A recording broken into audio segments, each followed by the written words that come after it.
नमस्कार, मी पंजाब डक. आज आहे 23 मे 2025. राज्यातल्या सर्व शेतकऱ्याला सांगू इच्छितो की आज आहे 23 मे. म्हणजे आज 23 मे पासून राज्यामध्ये म्हणजे 30 तारखेपर्यंत भाग बदलत काही ठिकाणी मुसळधार, कुठं रिमझिम, कुठं ओढे नाले वाहतील असा पाऊस पडणार आहे म्हणून हा अंदाज लक्षाचा. पण शेतकऱ्यासाठी सगळ्यात आनंदाची बातमी म्हणजे खूप शेतकऱ्याचे फोन येत होते पाऊस कधी उघडत आहे, कारण की शेतकऱ्याचे रानं दुरुस्त करायचे राहिले. शेतकऱ्याचे आनंदाची बातमी 1 आणि 2 जूनला सूर्यदर्शन होणार आहे म्हणून खास करून शेतकऱ्याची आनंदाची बातमी.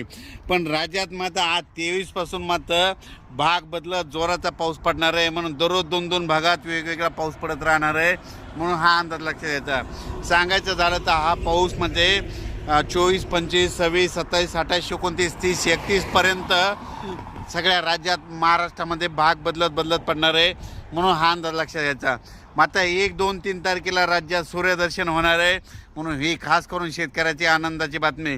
संत्र उत्पादकांचे फोन आले की म्हणजे आम्हाला ताण द्यायचा आहे आणि हे पाऊस कधी उडेल, तर त्यांच्यासाठी सांगू इच्छितो 1, 2, 3 तारखेला सूर्यदर्शन होणार आहे म्हणून खास करून त्यांनी अंदाज लक्षात घ्यावा.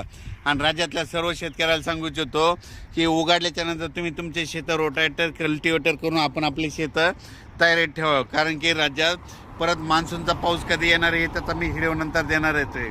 पण राज्यात मात्र 30 तारखेपर्यंत काही ठिकाणी मुसळधार पाऊस पडणार आहे म्हणून हा अंदाज लक्षात यायचा. आणि त्या मुसळधार पाऊस जिथं पडणार आहे तुम्हाला एक सांगू इच्छितो की तो पाऊस सगळ्यात मुसळधार पडणार आहे मुंबईकडे पडणार आहे. म्हणजे मुंबईच्या सर्व जनतेने सतर्क राहण्याचे लक्षात घ्यायचं. त्याच्यानंतर साताऱ्याकडे जास्त मुसळधार पाऊस पडणार आहे, सांगलीकडे पडणार आहे, कराडकडे पडणार आहे, पुण्याकडे मुसळधार पडणार आहे, रायगडकडे मुसळधार पडणार आहे, पुन्हा त्याच्यामध्ये नगर जिल्हा संगमनेर भागाकडे देखील मुसळधार पडणार आहे. कोकणात सगळ्यात जास्त अतिवृष्टी होणार आहे. त्याच्यानंतर कोल्हापूरकडे मुसळधार पडणार आहे.